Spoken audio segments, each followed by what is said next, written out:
this is my blankie. Because apparently it was way colder out today than I thought it was going to be. Hey guys, okay, I see you hopping on live. If you missed it, tell me where you're from, where you're tuning in.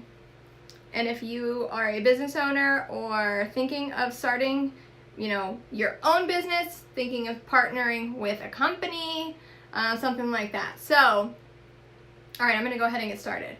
Today, I am talking about the power and the fortune of the follow-up with people, okay? Because I'm going to tell you, first of all, that is, in my opinion, probably the biggest business building activity that people have to do, but fail to do way too often, okay? Because what I hear is, I don't want to bug people, or, what if they tell me no, or, just those excuses that in reality, people don't really respond to that first message. So I'm going to give you kind of like the analogy, I guess that's what you can call it, that I use. And it's kind of what helped me in the beginning of my business to really process and figure out like, oh wait, there's no instant gratification. I do have to do the work. So with me, I looked at the follow-up as, okay, think of yourself. Like, so I would think of myself and I'm like, okay, when I first get a message from someone, maybe it's a stranger or someone who's starting a business, and they send me that initial message, right? That connection. What am I going to do? Number one, I'm going to evaluate the situation. I'm going to go to their social media site and I'm going to see if they are practicing what they're preaching.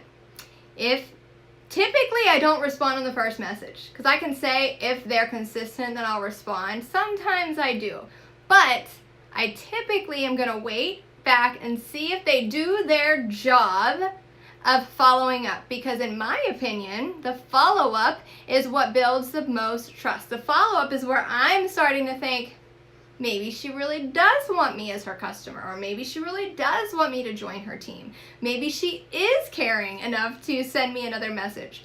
Because I want that person who is super confident in what they're doing to be bold enough and to take action in sending me that follow-up invite. And I don't want to just be followed up with once or twice or 3 times. I'm talking most people, for a purchase to be made, for someone to buy whatever product it is that you are selling, most of the time it won't happen until at least the 8th follow-up. The 8th. Do you know most people stop following up, even if you're really good at it, most people stop after the 3rd follow-up. You're shooting yourself in the foot. Okay, so let's rewind to 5.5 years ago, Val, who was the biggest skeptic of anything that had to do with the internet, anything that had to do with a computer, anything that had to do with an at-home business, because your girl here had done Cutco knives and completely quit, had done Mary Kay, had done 31 bags, had done Avon, all the things, and nothing ever worked. Nothing ever worked. No, I didn't do the work. I had no passion behind it. I didn't listen to the people who had done it before. I didn't study. I didn't read. I didn't do any of the business practices that I was supposed to. I was just doing the loudest bark years ago when nothing worked for poor innocent Val. Right. I was just the one who was so quick to say that doesn't work. So when my business opportunity presented itself, what do you think I did? Shut off my ears, did this. It's a scam. That's what I was saying. But the person who was inviting me to this was really good at her job. You want to know why? Because even though I ignored her for probably the first 10 messages that she ever sent me, she kept following up. She did not stop. You guys want to know how many times this girl messaged me before I joined? It was over 30 times in about a 3-month period. 30.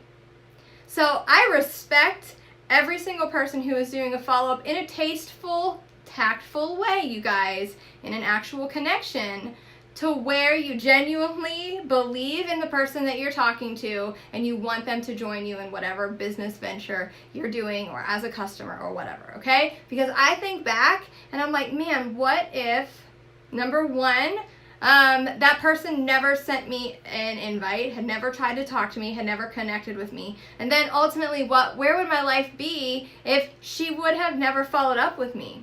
I wouldn't be here being a successful business owner, teaching other women and giving you the tools that you need to grow a successful business, to lose weight or get toned, to basically be the happiest, healthiest version of yourself, and then creating that success and that momentum. I wouldn't be here in this position of where my husband is full-time dad, and business partners with me in our business. We have worked really, really hard to become the entrepreneurs that we are, and now we get to teach other people how to do exactly what we've done, teaching the platform, teaching the tips, the structure, the system to grow a successful business. So I'm really passionate about the follow-ups, and I hope that this helped. Tag anyone in the comments who could use this advice. And if you're someone who is looking to build a business, to partner with someone, but you're not quite sure of how it works, or you're not quite sure of who you want to partner with, feel free to reach out to me, and I would absolutely love to help you figure out your next step.